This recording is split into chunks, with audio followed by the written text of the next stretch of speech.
ఎన్నికల తర్వాత రాష్ట్రంలో కొలువుల జాతరన్న మంత్రులు. వంశీకృష్ణ గెలిస్తే పెద్దపల్లి మరింత అభివృద్ధన్న నేతలు. నిజామాబాద్ పార్లమెంట్లో కాంగ్రెస్ హవా. 17 సార్లు జరిగిన ఎంపీ ఎన్నికల్లో 11 సార్లు హస్తగతం. ఇంజనీరింగ్ కాలేజీల్లో తగ్గిన క్యాంపస్ సెలక్షన్స్. కొలువుల అవకాశాలు లేక విద్యార్థుల్లో టెన్షన్. 11 జిల్లాల్లో 44 డిగ్రీలు దాటిన టెంపరేచర్లు. మధ్యాహ్నం వడగాల్పులతో జనం సతమతం.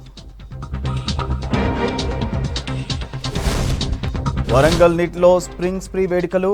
ఆకట్టుకున్న యువటెకీల ప్రదర్శనలు.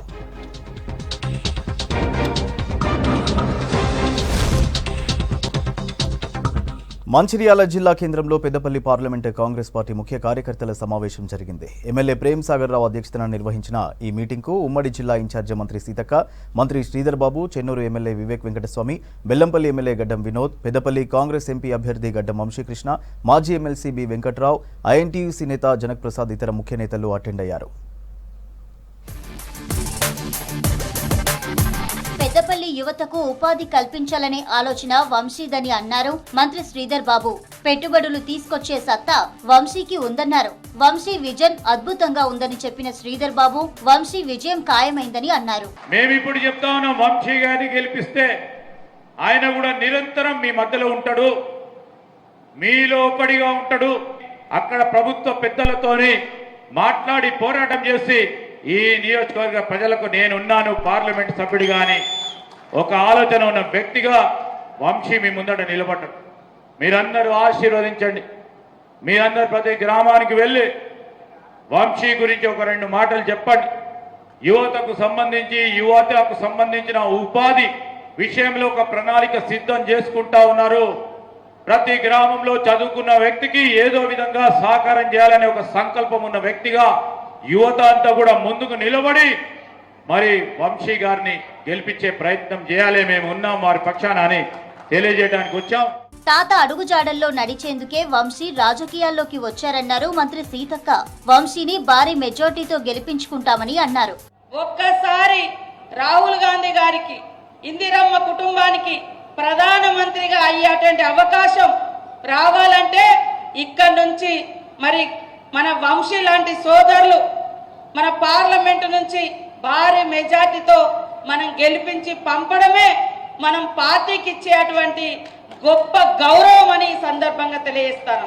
దయచేసి ఎవ్వరం కూడా ఒక్క నెల రోజులు నిద్రపోకుండా కష్టపడి భారీ మెజార్టీ తోటి మన వంశీ గారిని గెలిపించి సోనియమ్మకు గిఫ్ట్ గా ఇద్దామని ఈ సందర్భంగా తెలియజేస్తూ బీఆర్ఎస్ నేతలు దోపిడీ దొంగల్లా ఇన్నాళ్లు రాష్ట్రాన్ని దోచేశారని అన్నారు ఎమ్మెల్యే ప్రేమ్ సాగర్. వంశీని చూస్తుంటే కాకా గుర్తుకొస్తున్నారని, మంచిర్యాల నుంచి వంశీకి 1,00,000 ఓట్ల మెజార్టీ ఇస్తామని ప్రేమ్ సాగర్ అన్నారు. పంట అయిందంటారు, పంట ఎట్లా పోయింది, దేనికోసం అయింది పంట మేం చెప్తే పోలే. మా టైంలో వర్షాకాలం కాదు, మంత్రాలు కాదు, ఉమ్మడి జిల్లా టీఆర్ఎస్ నాయకులు ఇవ్వలేని ఇలా మాజీ ఎమ్మెల్యేలు మంత్రులు అందరూ చెప్తాను, మీకు సిగ్గుమానం ఉంటే, నీకు ధైర్యం ఉంటే బయటకు వచ్చి కూర్చొని మాట్లాడే దక్కువ లేదు. ఎందుకంటే మంత్రాల పట్టణం కాళేశ్వరం కట్టిన తర్వాత 3 సార్లు వరదలు వస్తే 3 సార్లు మంత్రాల పట్టణం మునిగింది. సగానికి ఎక్కువ పట్టణం మునిగింది. అప్పుడు ఏడవైనాయి మీ కళ్ళని, మీ మంత్రుల కళ్ళు ఏడవైనాయి, మీ ముఖ్యమంత్రి కళ్ళు ఏడవైనాయి, కనబడుతుంది ఆ కళ్ళు. ఆ రోజు ఇక్కడ కనీసం నష్టపరిహారం గురించి మాట్లాడలేదు, మంత్రుల గురించి మాట్లాడని దత్తమ్మలకు ఇలా మంత్రాల గురించి వచ్చి మంత్రాల గురించి ధర్నా పెట్టి తమాషేసి దమ్ముధైర్యానికి ఉంటే. తెలంగాణ రాష్ట్రం ఏర్పాటయ్యాక కల్వకుంట్ల కుటుంబం ఆస్తులు మాత్రమే పెరిగాయన్నారు చెన్నూరు కాంగ్రెస్ ఎమ్మెల్యే వివేక్ వెంకటస్వామి. మిషన్ భగీరథలో కేసీఆర్ కుటుంబం 47,000 కోట్లు కాజేశారని ఆరోపించారు. కాళేశ్వరం కట్టి కేసీఆర్ రాష్ట్రాన్ని దివాలా తీయించాడని విమర్శించారు వివేక్. మంచిర్యాల జిల్లా కేంద్రంలో ఎమ్మెల్యే ప్రేమ్ సాగర్ అధ్యక్షతన జరిగిన పెద్దపల్లి పార్లమెంటు కాంగ్రెస్ పార్టీ ముఖ్య కార్యకర్తల సమావేశంలో ఎమ్మెల్యే వివేక్ మాట్లాడారు. అన్ని విధాలుగా గెలవాలని ప్రయత్నం చేసినప్పటికీ కూడా ప్రజలు ఏదైతే ఆ అహంకారాన్ని, కేసీఆర్ అహంకారాన్ని పొందబెట్టాలని చెప్పి టీఆర్ఎస్ అభ్యర్థులను అన్ని చోట్ల కూడా ఓడించడం జరిగింది. ప్రజలందరూ కూడా ఇదే గమనిస్తున్నారు. తెలంగాణ వచ్చిన తర్వాత తెలంగాణ బాగుపడుతుంది అని చెప్పి అనుకున్నారు. కానీ మీరు అందరూ చూస్తున్నారు, తెలంగాణని అప్పుల పాలు చేసి కాళేశ్వరం 1,00,000 కోట్ల రూపాయలు ఖర్చు పెట్టి 2 టీఎంసీ నీళ్లు రాకుండా కానీ 3వ టీఎంసీకి 25,000 కోట్ల రూపాయలు ఖర్చు పెట్టడం జరిగింది. పెద్దపల్లికి తమ కుటుంబం ఎంతో చేసిందన్నారు వివేక్. వంశీకృష్ణను గెలిపిస్తే మరింత అభివృద్ధి చేస్తామని చెప్పారు. పార్లమెంట్ ఎన్నికల తర్వాత రాష్ట్రంలో కొలువుల జాతర ఉంటుందన్నారు. సింగరేణి సంస్థలో 5,000 మంది స్థానికులకు ఉద్యోగాలు కల్పించామని తెలిపారు ఎమ్మెల్యే వివేక్. 100 రోజుల్లో స్కిల్ డెవలప్మెంట్ సెంటర్లు ఏర్పాటు చేశామని తెలిపారు వివేక్ వెంకటస్వామి. 30,000 ఉద్యోగాలు ఆల్రెడీ భర్తీ చేశారు. ఈ వచ్చే సమయంలో 2 లక్షల ఉద్యోగాలు కల్పిస్తామని చెప్పి వారు మాట ఇవ్వడం జరిగింది. ఎక్కువ కంపెనీలు ఈ ప్రాంతానికి తీసుకొస్తే మనం ఎక్కువ ఉద్యోగాలు కల్పించవచ్చు అని చెప్పి వారు ప్రయత్నం చేస్తున్నారు. ఇంతకుముందు కూడా కొందరు ఏదైతే మాట్లాడారో ఈ ప్రాంతానికి కూడా ఎందుకంటే ఇక్కడ ప్రత్యేకంగా బొగ్గు ఉన్నది, బొగ్గుతోనే కర్మాగారం రావచ్చు. మేము సింగరేణి సంస్థకు ఇదే కోరుతున్నాము. ఇంకొక మైన్ ఇక్కడ ఈ ప్రాంతంలో ప్రారంభించి ఉద్యోగాలు కల్పించాలని చెప్పి మంత్రి గారు ఇక్కడ ఉన్నారు. మీరు కూడా ముఖ్యమంత్రి గారితో మాట్లాడి ఈ కొత్త మైన్స్ కూడా ఈ ప్రాంతంలో తేవాలని చెప్పి కోరుతున్నాము. 3 నెలల్లోనే కాంగ్రెస్ అద్భుతమైన పథకాలు ప్రవేశపెట్టిందని పెద్దపల్లి కాంగ్రెస్ ఎంపీ అభ్యర్థి గడ్డం వంశీకృష్ణ అన్నారు. 10 ఏళ్లు బీఆర్ఎస్ దోచుకుందని విమర్శించారు. కాకాపై ఉన్న అభిమానం ప్రజల్లో చెక్కు చెదరలేదన్నారు. మీ అందరి అభిమానంతో గెలిపిస్తే నిధులు తీసుకువచ్చి పెద్దపల్లిని మరింత అభివృద్ధి చేస్తానని హామీ ఇచ్చారు వంశీ.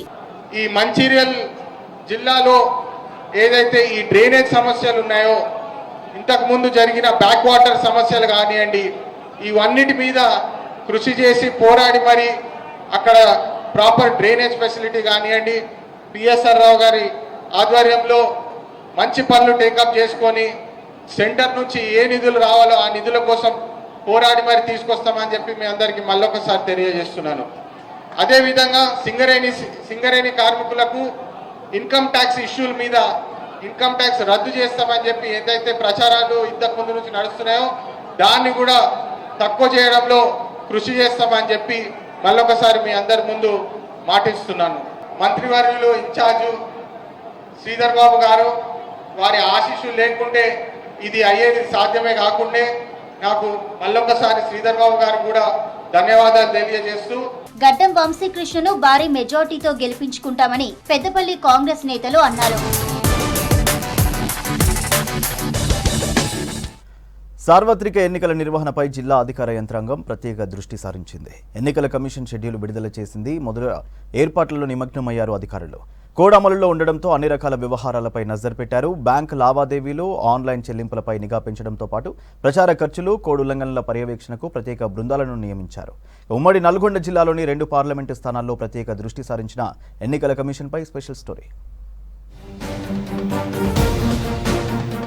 నల్లగొండ, భువనగిరి పార్లమెంటు స్థానాల్లో ప్రత్యేక దృష్టి సారించారు ఎన్నికల కమిషన్ జిల్లా అధికారులు. ప్రచారంలో నేతలు బిజీ అయితే పర్యవేక్షణలో అధికారులు బిజీ అయ్యారు. సరిహద్దు ప్రాంతాల్లో పోలీస్ చెక్పోస్టులను ఏర్పాటు చేయడంతో పాటు ముఖ్యమైన సెంటర్లలో తనిఖీలు చేస్తున్నారు. మరోవైపు సోషల్ మీడియా ఖాతాలపై కన్నేసింది ఎన్నికల కమిషన్. ఇటీవల తొలి ర్యాండమైజేషన్ ప్రక్రియ ద్వారా సిబ్బందిని నియమించడంతో పాటు ఎన్నికల విధి విధానాలను వారికి వివరిస్తూ స్పెషల్ క్లాసులు తీసుకున్నారు అధికారులు. ప్రచార ఖర్చు, కోడ్ ఉల్లంఘనలపై ప్రత్యేక బృందాలను నియమించారు. పార్లమెంటు పరిధిలోని వివిధ సరిహద్దుల్లో చెక్ పోస్టులను ఏర్పాటు చేశారు. మొత్తంగా 23 చెక్ పోస్టులు పెట్టారు. మద్యం, నగదు రవాణాపై నిఘా పెంచారు. ప్రతి వాహనాన్ని క్షుణ్ణంగా తనిఖీ చేస్తున్నారు. ఆధారాలు లేకుండా 50,000కు మించి నగదు రవాణా చేస్తే సీజ్ చేస్తున్నారు. బంగారం రవాణా చేస్తే బిల్లులు ఉండాల్సిందేనని స్పష్టం చేశారు. ఈసారి బ్యాంకు లావాదేవీలు, ఆన్లైన్ చెల్లింపులపైన దృష్టి పెట్టారు. సాయంత్రం 6 గంటల నుంచి ఉదయం 6 గంటల వరకు 50,000 కంటే ఎక్కువగా చెల్లింపులు జరిగితే సమాచారం ఇవ్వాలని ఎన్నికల అధికారులు బ్యాంకులను ఆదేశించారు. మరోవైపు సోషల్ మీడియా ఖాతాలపై స్పెషల్ ఫోకస్ పెట్టనున్నారు పోలీసులు.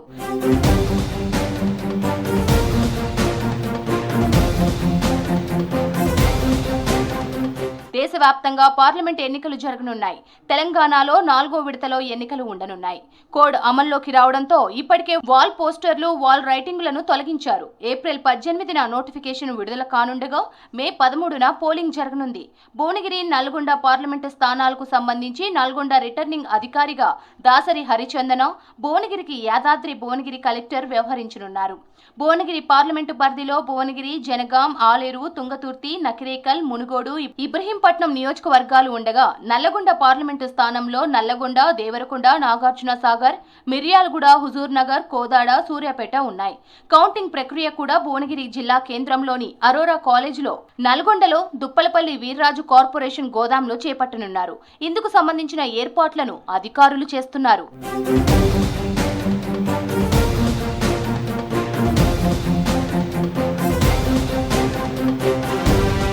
పార్లమెంటు పరిధిలో పోలింగ్ శాతం పెంచేందుకు అధికారులు ఫోకస్ పెట్టారు. అసెంబ్లీ ఎన్నికల్లో జిల్లాలో పోలింగ్ శాతం గణనీయంగా పెరిగింది. ఈసారి కూడా ఇదే తరహాలో పెంచేందుకు ప్లాన్ చేస్తున్నారు. ఇప్పటికే ఓటరు నమోదు, ఓటు హక్కుపై అవగాహన కల్పిస్తున్నారు. ఓటుపై యువతకు చైతన్య కార్యక్రమాలు నిర్వహిస్తున్నారు. అభ్యర్థుల నామినేషన్ దాఖలు వరకు ఓటు నమోదు చేసుకునే అవకాశం ఉందని అధికారులు చెబుతున్నారు. ఎన్నికల నిర్వహణ కోసం ఉన్నతాధికారులకు వివిధ రకాల బృందాలను ఏర్పాటు చేశారు. ఎన్నికల నిర్వహణకు కావాల్సిన వెబ్కాస్టింగ్, రూట్, సెక్టోరియల్, పోలింగ్, ఇతర సిబ్బందిని సిద్ధం చేస్తున్నారు. మహిళలు, దివ్యాంగులు ఓటు హక్కును వినియోగించుకునేందుకు సౌకర్యవంతంగా మోడల్ పోలింగ్ కేంద్రాలను ఏర్పాటు చేస్తున్నారు.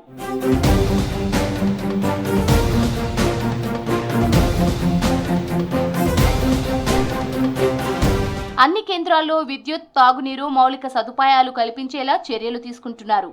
ఈవీఎంలు, వీవీప్యాట్లను గోదాముల్లో సిద్ధంగా ఉంచారు.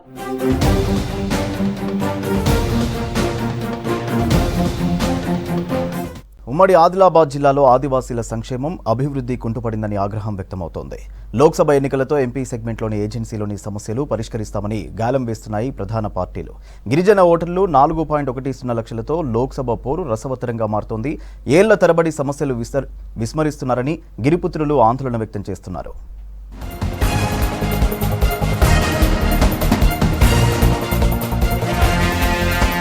ఆదిలాబాద్ పార్లమెంట్ సెగ్మెంట్లోని 7 అసెంబ్లీ స్థానాల్లో 3 అసెంబ్లీ స్థానాలు ఎస్టీ రిజర్వ్డ్ స్థానాలు. బోధ్, ఖానాపూర్, ఆసిఫాబాద్ అసెంబ్లీ స్థానాల్లో 50% గిరిజనులు ఉన్నారు. మొత్తం 7 అసెంబ్లీ స్థానాల్లో 4.10 లక్షల మంది గిరిజనులు ఉన్నారు. బోధ్ అసెంబ్లీ పరిధిలో 2.07 లక్షల మంది ఓటర్లు ఉండగా ఇందులో 90,000 మంది గిరిజనులు ఉన్నారు. ఖానాపూర్ అసెంబ్లీ పరిధిలో 2.17 లక్షల మంది ఓటర్లు ఉండగా సుమారు 95,000 మంది గిరిజనులు ఉన్నారు. ఆసిఫాబాద్ అసెంబ్లీ పరిధిలో 2.24 లక్షల మంది ఓటర్లు ఉండగా ఇందులో 90,000 మంది గిరిజనులు ఉన్నారు. నాన్ రిజర్వ్ అసెంబ్లీ స్థానాల్లో 75,000 మంది గిరిజనులు ఉన్నారు. సిర్పూర్, ఆదిలాబాద్, ముధోల్, నిర్మల్ అసెంబ్లీ సెగ్మెంట్లలో సుమారు 1.20 లక్షల మంది గిరిజనులు ఉన్నారు. ఎంపీ సెగ్మెంట్లో 2.60 లక్షల గోండులు, 1.50 లక్షలు లంబాడీలు ఉన్నారు. మొత్తం 4.10 లక్షలు గిరిజనులు ఉన్నారు.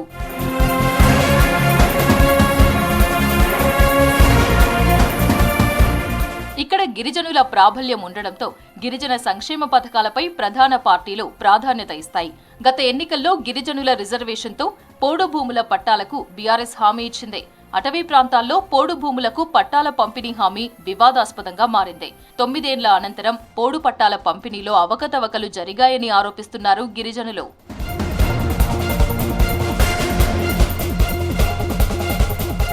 ఆదిలాబాద్ ఎంపీ సెగ్మెంట్లో గిరిజన సంక్షేమమే ప్రధాన ఎజెండాగా మారింది.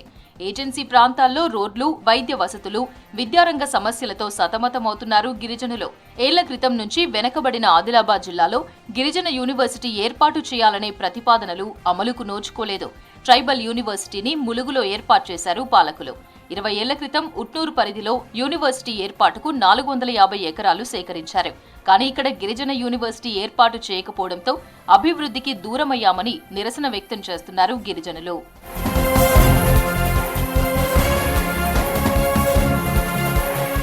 ఎస్టీ అసెంబ్లీ స్థానాల్లో సమస్యలతో గిరిజనులు కొట్టుమిట్టాడుతున్నారు. బోధ్ అసెంబ్లీ పరిధిలో బోధ్ రెవెన్యూ డివిజన్ ఏర్పాటుపై ప్రజలు పోరాటం చేస్తున్నారు. ఆసిఫాబాద్ అసెంబ్లీలో లక్మాపూర్ గుండి బ్రిడ్జ్ నిర్మాణం కోసం పోరాడుతున్నారు. కుండి షేక్గూడలో 7 కిలోమీటర్ల రోడ్డు కోసం గత కొన్నేళ్లుగా ఆదివాసీలు పోరాటం చేస్తున్నారు. ఈ గ్రామాల ప్రజలు ఎన్నికల బహిష్కరణకు పిలుపునిచ్చారు.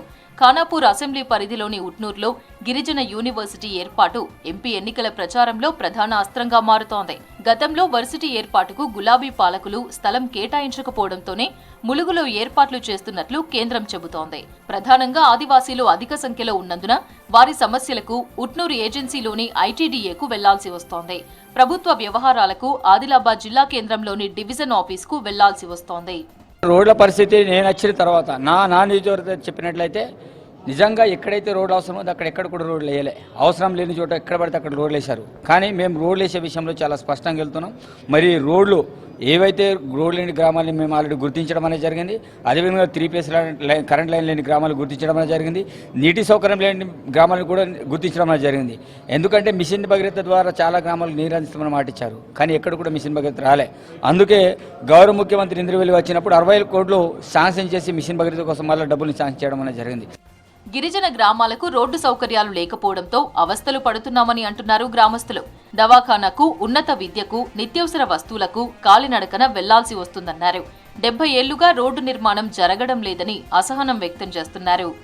గత 45 ఇయర్స్ నుంచి మాకు రోడ్ సౌకర్యం లేదు. స్వాతంత్రం వచ్చి చాలా సంవత్సరాలు అవుతుంది ఇప్పటికీ.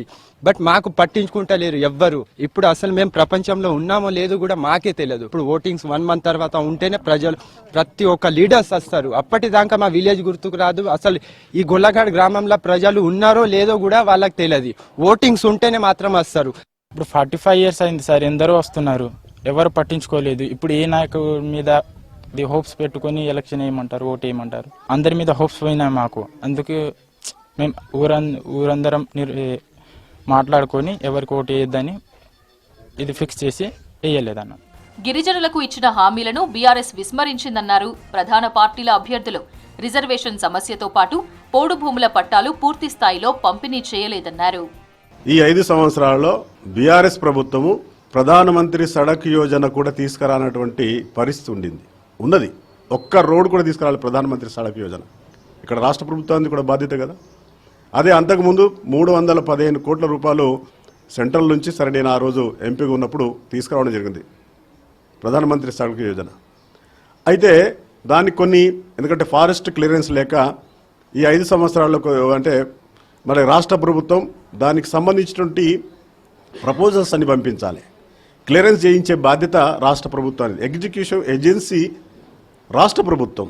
ప్రాంతాన్ని దాదాపుగా అక్కడ బీఆర్ఎస్, ఇటు బీజేపీ కావచ్చు, ఈ ప్రాంతంలో ఆదివాసులు ఉన్నారు, అభివృద్ధి చేస్తాము, ఈ ప్రాంతం అభివృద్ధి దిశలో నడవాలి అనేటువంటి చాలా వాగ్దానాలు చేశారు చాలా మంది. జోడేఘాట్లో 25 కోట్లు పెట్టేసి అది కడితే అది నాణ్యతంగా లేదు. దాని చుట్టుపక్కల పోరాట గ్రామాలు 12 పోరు గ్రామాలు ఉన్నాయి, అవి అట్లనే వదిలేశారనమాట. రోడ్డు సౌకర్యాలు లేవు. మిషన్ భగీరథ తోటి ఉన్న రోడ్లను తవ్వేసి నాశనం చేసి నీళ్లు లేకుండా అయిపోయింది. గర్భిణీ స్త్రీలు పోయిన వర్షాకాలంలో గర్భిణీ స్త్రీలు 3 చచ్చిపోయారు. అంటే 10 సంవత్సరాలు ఏం చేసినట్టు అని మేము అడుగుతున్నాం. ఈ ప్రాంతాన్ని అభివృద్ధి చేస్తామన్నారు కదా, ఏం చేసినట్టు? తమ హయాంలోనే గిరిజన గ్రామాలు అభివృద్ధి చెందిందంటున్నారు బీఆర్ఎస్ నేతలు. సమైక్యాంధ్రలో ముఖ్యంగా ఉత్తర తెలంగాణకు వాళ్ళు ఇచ్చిన నిధులు ఎంతంటే మిగతా జిల్లాలకేమో 10-20 కోట్లు ఇస్తే మనకు ₹1 కోటి 50 లక్షలు ఇచ్చేది. కానీ తెలంగాణ రాష్ట్రం వచ్చిన తర్వాత పెద్దలు కేసీఆర్ గారి నాయకత్వంలో మారుమూల ప్రాంతాలు ముందుగా డెవలప్ కావాలనుకుని వందలాది కోట్లు, మీరు ఆదిలాబాద్ నియోజకవర్గంలో చూడండి, ఎస్డిఎఫ్ నిధులతోటి ఇవాళ ఖండాలటువంటి గ్రామాలకు కూడా రోడ్లు జరిగినాయి. ఇవాళ మా నియోజకవర్గంలో కూడా చాలా గ్రామాల్లో కూడా రోడ్లు అయినాయి. కానీ ఎక్కడ రోడ్లు కాలేదంటే ఫారెస్ట్ అనుమతులు లేని చోటనే రోడ్లు కాలేదు, కానీ మిగతా ప్రాంతాల్లో తప్పకుండా చేసిన. ఆదిలాబాద్ ఎంపీ సెగ్మెంట్లో గెలుపు గిరిజన ఓటర్లపైనే ఆధారపడి ఉండడంతో ప్రధాన పార్టీలు గిరిజన జపం చేస్తున్నాయి.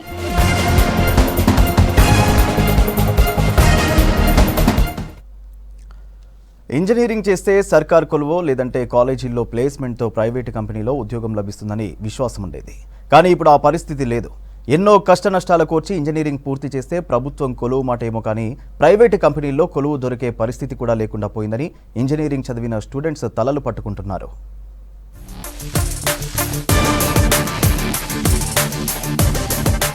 వరంగల్ కేయూలోని ఇంజనీరింగ్ కళాశాలతో పాటుగా మరో 18 ఇంజనీరింగ్ కాలేజీల్లో 12,000 మందికి పైగా విద్యార్థులు విద్యాభ్యాసం చేస్తున్నారు. BTech, MTech, CSC, mechanical, civil కోర్సుల్లో చేరుతున్నారు. గతంలో చదువు పూర్తయ్యే నాటికి దేశ విదేశాలకు చెందిన కంపెనీలు కాలేజీల్లోనే ఇంటర్వ్యూలు నిర్వహించి ప్రతిభావంతుల్ని ఎంపిక చేసుకుని ముందుగానే ఆఫర్ లెటర్లు అందించేవారు. కానీ ఈసారి ఇప్పటి వరకు కంపెనీలకు చెందిన ప్రతినిధులు ప్లేస్మెంట్ కోసం కళాశాల ప్రాంగణ నియామకాలు చేపట్టలేదని విద్యార్థులు అంటున్నారు. కొన్ని ఇంజనీరింగ్ కాలేజీల్లో ఇంటర్వ్యూలు కండక్ట్ చేసినా 50 నుంచి 60% నియామకాలు చేపట్టలేదని చెప్తున్నారు.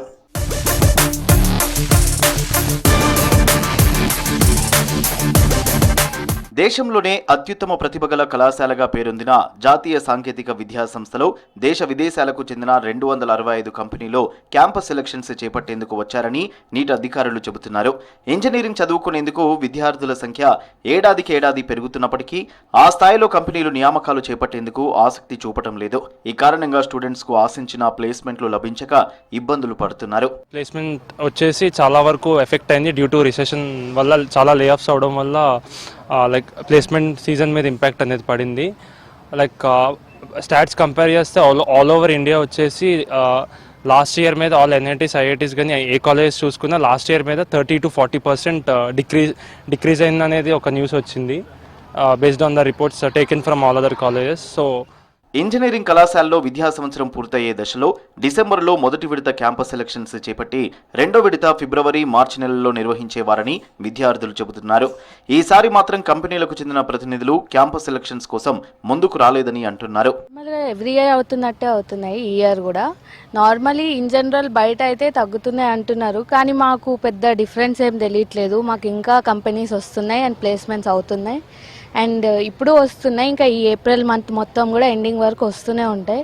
సో ఇప్పటివరకు మాకు స్టాటిస్టిక్స్ అయితే తెలియవు పెద్దగా, కానీ మాకు పెద్ద చేంజ్ ఏం తెలియట్లేదు. ప్లేస్మెంట్స్ అయితే వస్తున్నాయి, బాగానే వస్తున్నాయి. అండ్ లైక్ ఎవ్రీ ఇయర్ పెరగాల్సింది, కాకపోతే ఏమైందంటే మాకు కొంచెం కాలేజ్ ఆన్లైన్లో జరగడం వల్ల కొంచెం ఎక్స్పోజర్ తక్కువై అంత స్కిల్స్ కొంచెం పెంచుకోవడానికి కొంచెం కష్టపడాల్సి వచ్చింది.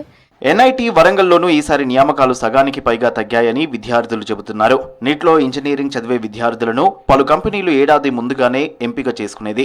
ఈసారి ఆ సందడి లేదని అంటున్నారు విద్యార్థులు. వాళ్ళు అంటున్నది ఏంటంటే కంపేర్ టు లాస్ట్ ఇయర్ ఈ ఇయర్ ప్లేస్మెంట్ అనేది తగ్గినాయి అని చెప్తున్నారు. ఎందుకంటే మార్కెట్ రిసెషన్ వల్ల ఇంకా చాలా కొన్ని ప్రాబ్లమ్స్, మార్కెట్ వాల్యూ తగ్గిపోవడం వల్ల ప్లేస్మెంట్స్ రావట్లేరు అని అంటున్నారు. కానీ మా కాలేజ్కి అయితే ఓకే, మ్యాక్సిమం మెంబర్స్ ప్లేస్ అయ్యారు, బాగానే ఉంది. కాకపోతే రిక్రూట్ అవ్వడానికి కొంచెం టైం పడుతుంది అంతే. కమింగ్ టు స్కిల్స్ డెవలప్మెంట్ అయితే మా కాలేజ్ చాలా సపోర్ట్గా ఉంటుంది. వర్క్షాప్స్ అరేంజ్ చేయడము అలాంటివి చాలా చేస్తారు. మేము స్కిల్స్ డెవలప్ చేసుకొని ఇంటర్వ్యూస్లలో కూడా బాగానే పర్ఫామ్ చేస్తున్నాము.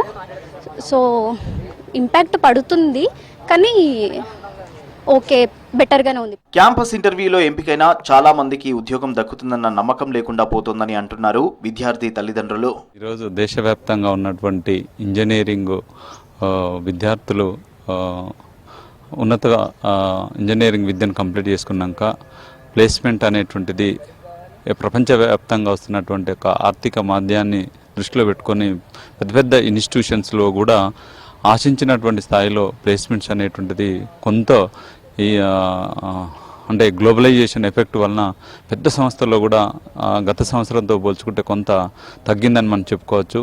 అంటే జాతీయ స్థాయి సంస్థలలోనే ఆ ట్రెండ్ కొనసాగుతుంది తప్ప మామూలు జిల్లా హెడ్ క్వార్టర్స్లో జిల్లాలో ఉన్నటువంటి ఇంజనీరింగ్ కళాశాలలు కావచ్చు, ఇంకా ఫార్మసీ కళాశాలలు కావచ్చు, ప్రొఫెషనల్ కోర్సులు చదువుతున్నటువంటి వాళ్లకు ప్లేస్మెంట్స్ అనేటువంటిది చాలా గగనమవుతున్నటువంటి పరిస్థితి ఉంది. ప్రభుత్వాలు ఇంజనీరింగ్ స్టూడెంట్స్ కు నాణ్యత ప్రమాణాలతో కూడిన విద్యను అందించాలి. అప్పుడే దేశంలోని ఇంజనీరింగ్ కళాశాలలకు చెందిన విద్యార్థులతో పోటీపడే అవకాశం ఉంటుంది. ప్రతిభ ఆధారంగా కంపెనీలు ప్లేస్మెంట్ కల్పించేందుకు ముందుకు వచ్చే అవకాశం ఉంది. ఆదిలాబాద్ జిల్లాలో తాగునీటి ఎద్దడితో తల్లడిల్లుతున్నారు ప్రజలు. గులాబీ పాలకుల మిషన్ భగీరథ నీరు అత్యధిక గ్రామాలకు అందడం లేదు. తాగునీటి కటకటతో నీటి కోసం కిలోమీటర్ల దూరం వెళ్తున్నారు ఆదివాసీలు.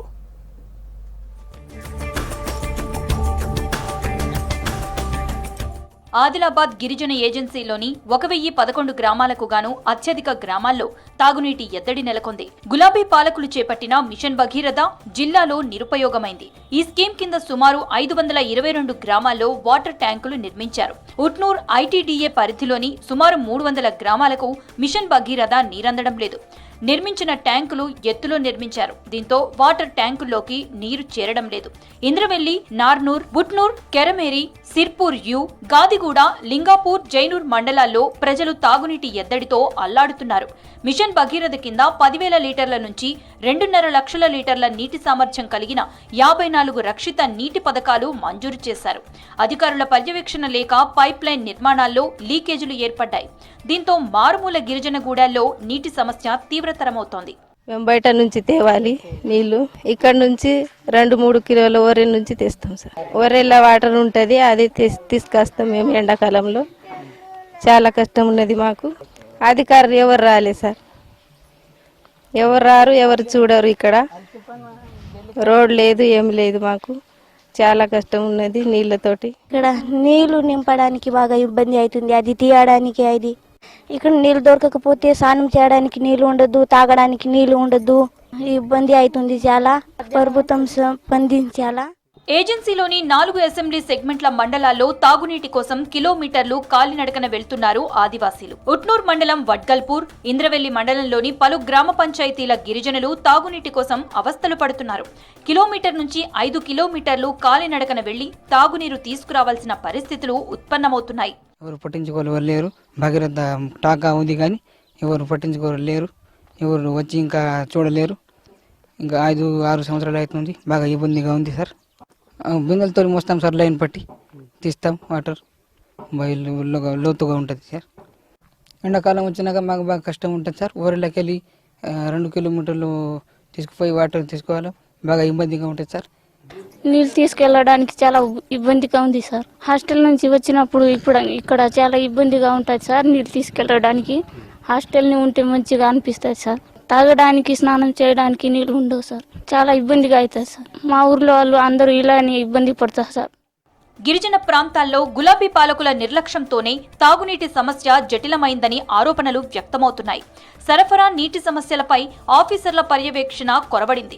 మిషన్ భగీరథ స్కీమ్ కింద నిర్మించిన వాటర్ ట్యాంక్ పైప్ లైన్ నుంచి నీరు సప్లై కావడం లేదు. గత 6 నెలల్లో 8 సార్లు మాత్రమే నీటి సరఫరా జరిగింది. పైప్ లైన్ నిర్మాణాల్లో ఆఫీసర్ల పర్యవేక్షణ లోపం ఉందని ఆరోపణలు వినిపిస్తున్నాయి. లీకేజీల రిపేర్లపై ఆఫీసర్లు పట్టించుకోవటం లేదని గిరిజన గ్రామాల సర్పంచులు అంటున్నారు. ఈ మండలాల్లో నీటి సరఫరా జరగడం లేదని గులాబీ పాలకుల దృష్టికి తీసుకువచ్చారు గిరిజనులు. ఇప్పటి వరకు సమస్య పరిష్కారానికి ఐటీడీఏ మిషన్ భగీరథ ఆఫీసర్లు చర్యలు చేపట్టలేదు. మొన్న అధికారులు వచ్చిండ్రు కానీ బోరు వేస్తా అన్నారు, పత్తలేదు ఇప్పటిదాకా. అట్లనే ఇంకా మాకు రోడ్ కూడా లేదు సార్. బాగా నడుచుకుంటాను పోవాలి. ఏదైనా హాస్పిటల్ ఇట్లా పరిస్థితి ఉంటే అంబులెన్స్ కూడా రావడానికి దారి కూడా లేదని ఫస్ట్ నుంచి ఇట్లానే ఉన్నది సార్. మిషన్ భగీరథ ట్యాంక్ కూడా వచ్చింది కానీ నీళ్లు రావట్లేదు. ఇప్పుడు సరిపోవట్లేదు. ఫస్ట్ మంచిగా ఉంటుండే. గులాబీ పాలకుల నిర్లక్ష్యంతోనే గిరిజన ఏజెన్సీల్లో తాగునీటి ఎద్దడికి కారణమని గిరిజనులు ఆగ్రహం వ్యక్తం చేస్తున్నారు. నిజామాబాద్ పార్లమెంటు నియోజకవర్గానికి ప్రత్యేక గుర్తింపు ఉంది. ఇక్కడి నుంచి పార్లమెంటుకు ప్రాతినిధ్యం వహించిన వారు పెద్ద పెద్ద నాయకులుగా ఎదిగారు. రాష్ట్ర రాజకీయాల్లో కీలక నేతలుగా ఎదిగారు. అయితే మొదటి నుంచి ఈ స్థానం కాంగ్రెస్ పార్టీకి కంచుకోట. 18వసారి ఎన్నికలు జరుగుతున్న నిజామాబాద్ పార్లమెంటు స్థానంపై స్పెషల్ స్టోరీ.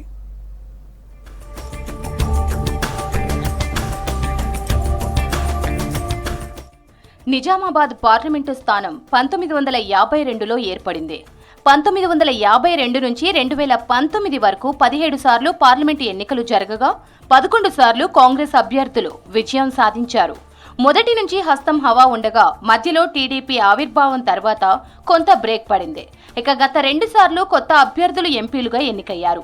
2008లో పార్లమెంటు స్థానాల పునర్విభజన తరువాత భౌగోళికంగా కొంత మారింది. ప్రస్తుతం నిజామాబాద్ అర్బన్, నిజామాబాద్ రూరల్, ఆర్మూర్, బాల్కొండ, బోధన్ సెగ్మెంట్లతో పాటు జగిత్యాల, కోరుట్లతో కలిపి మొత్తం 7 అసెంబ్లీ సెగ్మెంట్లు నిజామాబాద్ పార్లమెంటులో ఉన్నాయి. నిజామాబాద్ పార్లమెంటు స్థానంలో ఒక్కసారి మాత్రమే స్వతంత్ర అభ్యర్థి విజయం సాధించారు. 1967లో స్వతంత్ర అభ్యర్థిగా పోటీ చేసిన ఎం నారాయణ రెడ్డి విజయం సాధించారు. 1952లో మొదటిసారి జరిగిన ఎన్నికల్లో కాంగ్రెస్ తరపున హరీష్ చంద్ర హేడా విజయం సాధించారు. ఆయన వరుసగా 1952, 1957, 1962లో ఎంపీగా గెలిచారు. ఆయన మహారాష్ట్రలో జన్మించిన హైదరాబాద్లో స్థిరపడ్డారు. ఉమ్మడి కరీంనగర్కు చెందిన ఎం రామ్ గోపాల్ రెడ్డి 1971, 1977, 1980లో కాంగ్రెస్ తరపున 3 సార్లు ఎంపీగా ఎన్నికయ్యారు. కామారెడ్డి జిల్లా లింగంపేటకు చెందిన తాడూరి బాలాగౌడ్ 1984, 1989లో కాంగ్రెస్ తరపున ఎంపీగా ఎన్నికయ్యారు. నిజామాబాద్ జిల్లా జక్రాన్పల్లికి చెందిన గంగారెడ్డి టీడీపీ తరపున 1991, 1998, 1999లో ఎంపీగా గెలిచారు. 2004, 2009లో కాంగ్రెస్ తరపున మధుయాష్కి గౌడ్ గెలిచారు. 1996లో ఆత్మచరణ్ రెడ్డి కాంగ్రెస్ తరపున ఎంపీగా గెలిచారు. 2014లో బీఆర్ఎస్ తరపున కల్వకుంట్ల కవిత ఎంపీగా ఎన్నికయ్యారు. 2019లో బీజేపీ తరపున ధర్మపురి అరవింద్ ఎంపీగా ఎన్నికయ్యారు. కాంగ్రెస్ ఎంపీలుగా పనిచేసిన హరీష్ చంద్ర హెగ్డే, ఎం రామ్ గోపాల్ రెడ్డి, తాడూరి బాలాగౌడ్, మధుయాష్కీలు రాజకీయాల్లో కీలక నేతలుగా ఎదిగారు. అటు టీడీపీ నుంచి 3 సార్లు గెలిచిన కేస్పల్లి గంగారెడ్డి కూడా టీడీపీలో కీలక నేతగా ఎదిగారు. నిజామాబాద్ పార్లమెంటు స్థానంలో ఎంపీగా గెలిచిన ఏ పార్టీ అభ్యర్థి అయినా వరుసగా 2-3 సార్లు గెలిచారు. కానీ బీఆర్ఎస్ ఎంపీగా పోటీ చేసిన కవిత మాత్రం రెండోసారి ఎంపీగా గెలవలేకపోయారు. ప్రస్తుతం ఎంపీగా ఉన్న ధర్మపురి అరవింద్ బీజేపీ తరపున 3వ బరిలో ఉన్నారు. చూడాలి ఆయన రెండోసారి పార్లమెంటుకు వెళ్తారో లేదో.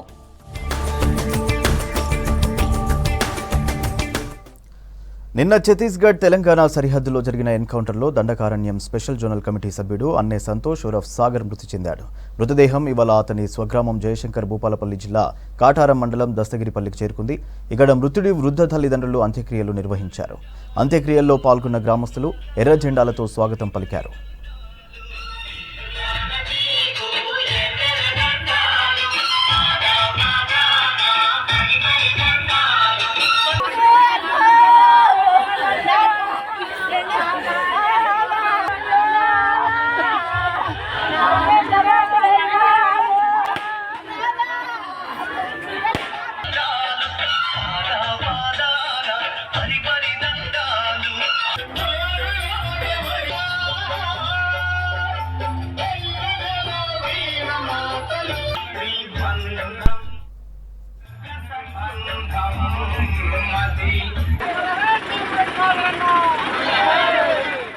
ఉమ్మడి ఖమ్మం జిల్లా మామిడికాయలకు ప్రసిద్ధి.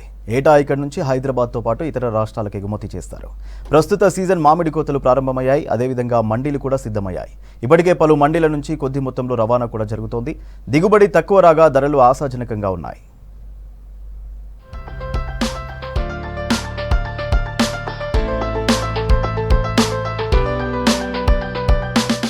ఖమ్మం జిల్లాలో 31,604 ఎకరాల్లో మామిడి తోటలుండగా భద్రాద్రి కొత్తగూడెం జిల్లాలో 12,000 ఎకరాల విస్తీర్ణంలో సాగు చేశారు. సత్తుపల్లి మండలంలో 1,516 ఎకరాలు, వేంసూరు 6,740, పెనుబల్లి 6,394, కల్లూరు 3,522, తల్లాడ మండలంలో 1,972 ఎకరాల్లో సాగవుతోంది. ఈ ఏడాది మామిడి తోటలకు నల్లి తీవ్రంగా వ్యాపించింది. దీంతో తోటలకు రైతులు అధిక సార్లు పురుగు మందులను పిచికారీ చేయాల్సి వచ్చింది. వర్షాభావం, నల్లి కారణంగా మామిడి పూత నిలవలేదు. ఫలితంగా మామిడి రైతుల ఆశలు అడియాసలయ్యాయి. గత సంవత్సరం మామిడి చెట్లకు 2 నుంచి 4 సార్లు మందులను పిచికారీ చేస్తే ఈసారి 10 విడతలకు మించింది. గతేడాది ఎకరాకు 6 నుంచి 8 టన్నుల దిగుబడి వస్తే ప్రస్తుతం 2 నుంచి 3 టన్నులు రావడం కూడా గగనమేనని రైతులు వాపోతున్నారు. ఈ సీజన్లో పెట్టుబడి పెరిగి దిగుబడి తగ్గి నష్టపోయామని ఆవేదన చెందుతున్నారు. పోయిన సంవత్సరం వర్షం పడి రైతులు బాగా నష్టపోయారండి. విపరీతమైన పురుగు వచ్చి ఈ సంవత్సరం క్రాప్ 50% పోయిందండి. 1 లక్ష రూపాయలకి మనం మామిడితో ఆడుకుంటే 2 లక్షలు పెట్టుబడి అవుతుందండి. దానికి పై మందులు కానీ కింద మందులు వేసినా కానీ కోడిపేలులాగా విపరీతమైన పురుగు వచ్చి కంట్రోల్ అవ్వట్లేదు తోటలో. ఈ సంవత్సరం రైతులు చాలా ఇబ్బంది పడుతున్నారండి. మధ్యలో వ్యాపారస్తులు కూడా పైన అమ్మకాలు ఉండలేదండి. అసలు బాగా ఇబ్బంది పడుతున్నారు సార్. ఈ సంవత్సరం కూడా మామిడి తోటల పరిస్థితి చాలా దారుణంగా ఉంది సార్. మద్రాసు ఎక్స్పోర్ట్ చేస్తామండి. ఎక్స్పోర్ట్ చేసిన తర్వాత మన దగ్గర ఇక్కడ ఎత్తుకుపోతున్నారండి సరుకు. ఆడపోయాక మామిడికాయ బ్లాక్గా అయిపోతుందండి, డ్యామేజ్ వచ్చేసి వాళ్ళు రిజెక్ట్ చేసేస్తున్నారండి సరుకుని. ప్రస్తుతం తల్లాడ, కల్లూరు మండీల నుంచి ఢిల్లీ, గుజరాత్, మధ్యప్రదేశ్, ఉత్తరప్రదేశ్ రాష్ట్రాలకు మామిడికాయలను ఎగుమతి చేశారు. తల్లాడ, కల్లూరు, వేంసూరు, ఖమ్మంలలో తక్కువ సంఖ్యలో మండీలు ప్రారంభమయ్యాయి. వీటితో పాటు సత్తుపల్లి, పెనుబల్లి, భద్రాద్రి కొత్తగూడెం జిల్లా, చంద్రగొండ, కొత్తగూడెంలలో త్వరలో పూర్తి స్థాయిలో ప్రారంభమవుతాయని వ్యాపారులు, నిర్వాహకులు తెలిపారు. ఏపీలోని కృష్ణా, ఎన్టీఆర్, ఆగిరిపల్లి, నూజివీడు, విసన్నపేట, రెడ్డిగూడెం, పుట్రేల, తిరువూరు, మైలవరం నుంచి రైతులు మామిడికాయలను సత్తుపల్లి పరిసర మండీలకు తీసుకువచ్చి అమ్ముతుంటారు. మాకెళ్ళి మామిడి తోటలు బాగుంటాయి, కాయలు కూడా బాగుంటాయి. మా కాయలు ఎక్కువ ఇక్కడ నుంచి ఎక్స్పోర్ట్ అహ్మదాబాద్, నాగపూర్, ఢిల్లీ అటు సైడ్ ఎక్కువ ఎగుమతి అవుతుంటాయి. కానీ లాస్ట్ ఇయర్ కంటే ఈ సంవత్సరం బాగా మంగు రావటం వల్ల కొంచెం కాయలకి దెబ్బ ఉన్నట్టు ఉన్నది. 30-40 వేల దాకా ఖర్చు అవుతుంది. కాబట్టి దిగుబడి మట్టుకి తగ్గింది. టన్నేజ్ కూడా రావట్లేదు, మంగు వచ్చేసింది బాగా విపరీతంగా. మందులు ఎక్కువగా స్ప్రేయింగ్ చేయాల్సి వస్తుంది. దానివల్ల కొంచెం రైతులు కొద్దిగా ఇబ్బందులు పడేటట్టుగానే ఉన్నాయి. మామిడి రైతులకు ఇబ్బందులు లేకుండా వ్యాపారులు కొనుగోలు కేంద్రాలను ఏర్పాటు చేస్తున్నారు. రైతులు తమ తోటల్లోని మామిడికాయలను కోసి ట్రాక్టర్లు, మినీ వ్యాన్ల ద్వారా మండీలకు తరలిస్తుంటారు. వివిధ రాష్ట్రాలకు చెందిన వ్యాపారులు మండీల దగ్గరకు వచ్చి కాయలను కొనుగోలు చేసి ప్రత్యేక లారీల ద్వారా తమ రాష్ట్రాలకు పంపిస్తున్నారు. అక్కడ వాటిని మాగబెట్టి దుకాణాల్లో పండ్లుగా విక్రయిస్తారు. ఖమ్మం, భద్రాద్రి జిల్లాల్లో సత్తుపల్లి నియోజకవర్గంలోనే ఎక్కువ కేంద్రాలున్నాయి. దళారుల బెడద లేకుండా రైతులు నేరుగా ఇక్కడి వ్యాపారులకే విక్రయిస్తున్నారు. మామిడికాయలు ప్రతి సంవత్సరం ఇక్కడ నుంచి ఎక్స్పోర్ట్ చేస్తుంటాము రాజస్థాన్. అంటే ప్రతి సంవత్సరం క్వాలిటీ కొంచెం బాగుంటుందండి. ఈ సంవత్సరం బాగా మంగు గట్ట వచ్చి క్వాలిటీ బాగా డౌన్గా ఉంది. అక్కడ కూడా దిగుమతి బాగా తక్కువగా ఉంది. కొంచెం ఈ ఏరియా టేస్ట్ ఎక్కువ ఉంటాయి కానీ ఎక్కువ ఢిల్లీ వాళ్ళు కానీ రాజస్థాన్ వాళ్ళు కానీ ఈ పక్క ఉన్న మామిడికాయలకి ఎక్కువ ఇష్టపడుతుంటారు. ఎప్పుడు ప్రతి సంవత్సరం 100% ఉంటే ఈ సంవత్సరం వచ్చేసి 30% ఉంది కాయ. ఈ వాతావరణం ఎఫెక్ట్ వల్ల కాయలు బాగా దిగుమతి అనేది లేకుండా పోయింది సంవత్సరం. నాణ్యమైన కాయలు టన్ను 55,000 నుంచి 75,000 రూపాయలు పలుకుతున్నాయి. మంగు కాయలు టన్ను 25,000 నుంచి 50,000 రూపాయల వరకు కొనుగోలు చేస్తున్నారు.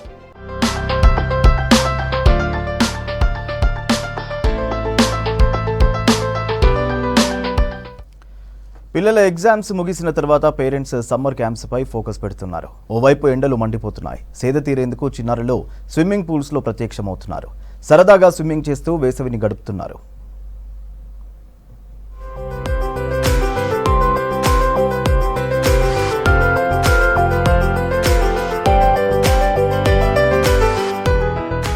మహబూబ్ నగర్ జిల్లాలో స్విమ్మింగ్ పూల్స్ సందడిగా మారాయి. ఎగ్జామ్స్ ముగిసిన తర్వాత చిన్నారులంతా సరదాగా స్విమ్మింగ్ పూల్స్ లో ఎంజాయ్ చేస్తున్నారు. ఈత నేర్చుకోవడానికి ఇష్టపడుతున్నారు. కొత్తగా ఈత నేర్చుకునేవారు కొందరైతే ఎర్రటి ఎండ నుంచి స్విమ్మింగ్ పూల్స్ లో సేద తీరుతూ ఉపశమనం పొందుతున్నారు మరికొందరు.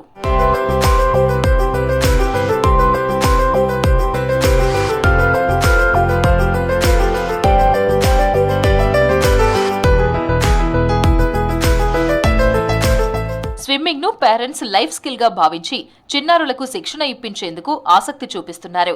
స్విమ్మింగ్ వల్ల ఆరోగ్యానికి ఎంతో మేలు జరుగుతుందని, లంగ్స్ కెపాసిటీ పెరగడం వల్ల వేసవిలో చాలా మంది ఈ ఫిజికల్ యాక్టివిటీకి ఆసక్తి చూపిస్తున్నారు. మార్నింగ్ సెషన్, ఈవినింగ్ సెషన్లో ప్రతి గంటకు ఒక స్లాట్ చొప్పున స్విమ్మింగ్ ప్రోగ్రామ్స్ నిర్వహిస్తున్నారు. రెగ్యులర్ బ్యాచ్లకు ఒక్కొక్కరికి నెలకు 2,000 నుంచి 2,500 వరకు ఛార్జ్ చేస్తున్నారు. Trained swimming coach, life saver సమక్షంలో మహబూబ్ నగర్లోని డిస్ట్రిక్ట్ స్పోర్ట్స్ అథారిటీ గ్రౌండ్లోని స్విమ్మింగ్ పూల్లో జాగ్రత్తలు పాటిస్తూ స్విమ్మింగ్లో శిక్షణ ఇస్తున్నారు. ప్రమాదాలు జరగకుండా జాగ్రత్తలు తీసుకుంటున్నారు. చిన్నారుల నుంచి పెద్దవాళ్ల దాకా అందరూ స్విమ్మింగ్లో ఎంజాయ్ చేస్తున్నారు. నేను ఇక్కడికి సమ్మర్లో టైం వేస్ట్ చేయకుండా స్విమ్మింగ్ నేర్చుకోవడానికి వచ్చాను. స్విమ్మింగ్ నేర్చుకోవడం వల్ల హెల్త్ అనేది చాలా గుడ్గా ఉంటుంది. మనకి భయం పోతుంది, ధైర్యం వస్తుంది. ఆ తర్వాత మనకు ఎప్పుడైనా సరే మనం నీళ్ళలో పడినప్పుడు స్విమ్మింగ్ ద్వారా మనము కాపాడుకోవచ్చు. చాలా బాగుంది. కోచెస్ కూడా మంచి ట్రైనింగ్ ఇస్తున్నారు. నాకు స్విమ్మింగ్ హాబీ. సమ్మర్లో టైం దొరికితే నేర్చుకోవాలని హాబీ ఉంది. నేర్చుకుంటే ఎక్కడైనా ఎమర్జెన్సీ వచ్చినప్పుడు లైఫ్ని కాపాడుతుంది. సమ్మర్లో జనరల్గా ఏంటంటే టైం వేస్ట్ చేయకుండా పిల్లలకు బాగా స్విమ్మింగ్ నేర్పిస్తే ఇక్కడ మన స్టేడియంలో కోచెస్ అంతా బాగున్నారు, దిగి మరీ నేర్పిస్తున్నారు. సో సమ్మర్లో స్విమ్మింగ్ చేయడం వల్ల హైట్ పెరగడము, ఎక్సర్సైజ్ మంచిగా అవుతాయి. మెయిన్ టీవీ నుంచి అవాయిడ్ అవుతారు. స్విమ్మింగ్ చేయడం వల్ల చాలా లాభాలు ఉన్నాయి. మనం ఎప్పుడైనా నీళ్ళలో పడిపోతే మనల్ని కాపాడుకోవడానికి స్విమ్మింగ్ నేర్చుకోవాలి. ఇక్కడ చాలా బాగా నేర్పిస్తుంది. ప్రైవేట్ స్విమ్మింగ్ పూల్స్ కూడా చిన్నారులతో సందడిగా మారుతున్నాయి. ఉదయం సాయంత్రం వేళలో ఎప్పుడు చూసినా జనంతో కిటకిటలాడుతున్నాయి. లెర్నింగ్ స్టేజ్లో ఉన్న ప్రతి ఒక్కరిపై ఫోకస్ చేస్తూ లిమిటెడ్ స్ట్రెంగ్త్తో స్విమ్మింగ్ పూల్స్ నడపాల్సి ఉంటుంది. కానీ ఇక్కడ ప్రైవేట్ స్విమ్మింగ్ పూల్స్ ఆ నిబంధనలు పాటించడం లేదు. ప్రమాదాలు జరగకుండా నిర్వాహకులు జాగ్రత్తలు పాటించాలని అధికారులు సూచిస్తున్నారు. ఈ ఎండాకాలంలో పిల్లలకి హాలిడేస్ ఉంటాయి. హాలిడేస్లో ఒక స్విమ్మింగ్ చేస్తే మంచి హెల్త్ గుణంగా బాగుంటాయి. ఇంకా ఏంటంటే పిల్లలు చిన్నగా ఉంటే హైట్ గుణంగా పెరుగుతాయి. ఇక్కడ సాయంత్రం వచ్చి డాక్టర్స్ గుణంగా స్విమ్మింగ్ చేస్తారు. ఇక్కడ వచ్చి మెంబర్షిప్ గుణంగా తీసుకోవచ్చు. ఆ పాస్ తీసుకుంటే గుణంగా మా కోచ్లు స్విమ్మింగ్ నేర్పిస్తారు. మళ్ళీ లైఫ్ గార్డ్ గుణంగా పెట్టినాం మేము. ఇక్కడ ఏమన్నా అయితే వాళ్ళకి చూసుకోవాలి అని. స్విమ్మింగ్ పూల్ మెయింటెనెన్స్ విషయంలో కూడా జాగ్రత్తలు తీసుకోవాలని అధికారులు సూచిస్తున్నారు. వాటర్ కంటామినేషన్ జరగకుండా ఎప్పటికప్పుడు స్విమ్మింగ్ పూల్లో నీటిని క్లోరినేషన్ చేయాల్సి ఉంటుంది. నీటిలో ఉండే వైరస్లు, బ్యాక్టీరియాలు, ఇతర సూక్ష్మజీవులను నిర్మూలించడం కోసం సోడియం హైపోక్లోరైడ్ లేదా క్లోరిన్ రసాయనాలను ఉపయోగిస్తారు. రోజుకు 2 లేదా 3 సార్లు క్లోరినేషన్ లేకపోతే ప్రజలు అనారోగ్యం బారిన పడే అవకాశం ఉంటుంది.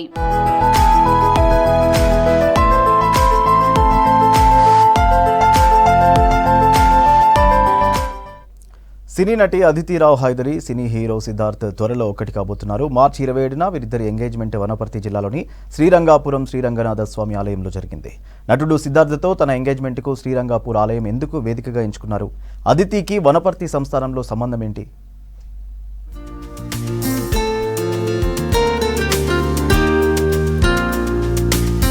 సినీ నటి Aditi Rao Hydari, cine hero Siddharth engagement వ్యవహారం హాట్ టాపిక్ గా మారింది. High profile cine star sudden గా వనపర్తి సమీపంలోని శ్రీరంగాపూర్ రంగనాథ స్వామి ఆలయంలో నిశ్చితార్థం జరుపుకోవడం ఆసక్తికరంగా మారింది. వనపర్తి సంస్థానానికి అదితిరావు హైదరికి సంబంధం ఉందా? అదితి సంస్థానం వారసురాలా అన్నది చర్చనీయాంశంగా మారింది. ఏది వాస్తవాలో తెలుసుకోవాలంటే వనపర్తి సంస్థానం చరిత్ర పుట్లను తిరగేయాలి.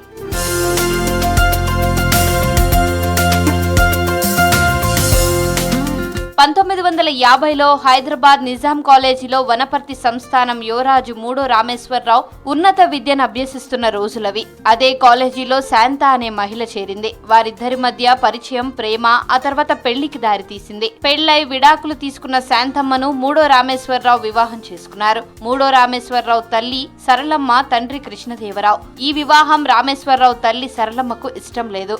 ఎంతో గొప్ప గొప్ప పెళ్లి సంబంధాలు వస్తున్నా ఇతర సంస్థానాధీశులు సంబంధం కలుపుకోవాలని చూసినా సరే తల్లి సరళమ్మ మాటను ఎదిరించి ప్రేమ పెళ్లి చేసుకున్నాడు. ఈ స్టోరీలో శాంతమ్మే అదితిరావు హైదరి అమ్మమ్మ.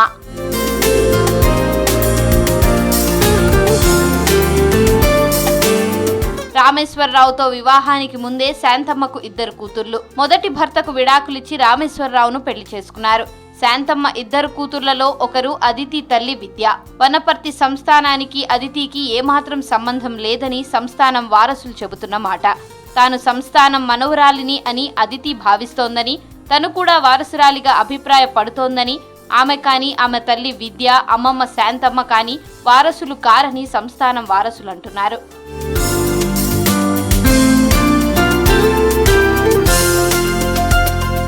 అదితిరావు హైదరి 1978లో త్యాబ్జీ హైదరి ఫ్యామిలీలో జన్మించారు. తల్లి విద్య, తండ్రి ఎహసాన్ హైదరి. హైదరి కుటుంబం గొప్ప సంప్రదాయ కుటుంబం. తల్లి హిందువు, తండ్రి బాంబే ముస్లిం. ఎహసాన్ హైదరి తాత అక్బర్ హైదరి నిజాం సర్కార్లో హైదరాబాద్ స్టేట్ కు ప్రైమ్ మినిస్టర్ గా పనిచేశారు. హైదరి కుటుంబంలో చాలా మంది ఉన్నత విద్యావంతులే. ఆక్స్ఫర్డ్, కేంబ్రిడ్జ్ విశ్వవిద్యాలయాల్లో చదివారు. అదితికి సినిమాలంటే ఆసక్తి. తన అందాన్ని, ఆరోగ్యాన్ని కాపాడుకోవడంలో అమ్మ విద్య, అమ్మమ్మ శాంతను ఫాలో అయ్యేది అదితి. వనపర్తి సంస్థానంలో ఎంగేజ్మెంట్ చేసుకుని వనపర్తి సంస్థానానికి దగ్గర కావాలని అదితి హైదరి చూస్తుంటే రాజా రామేశ్వరరావు వారసులెవరూ ఈ వేడుకకు హాజరు కాలేదు.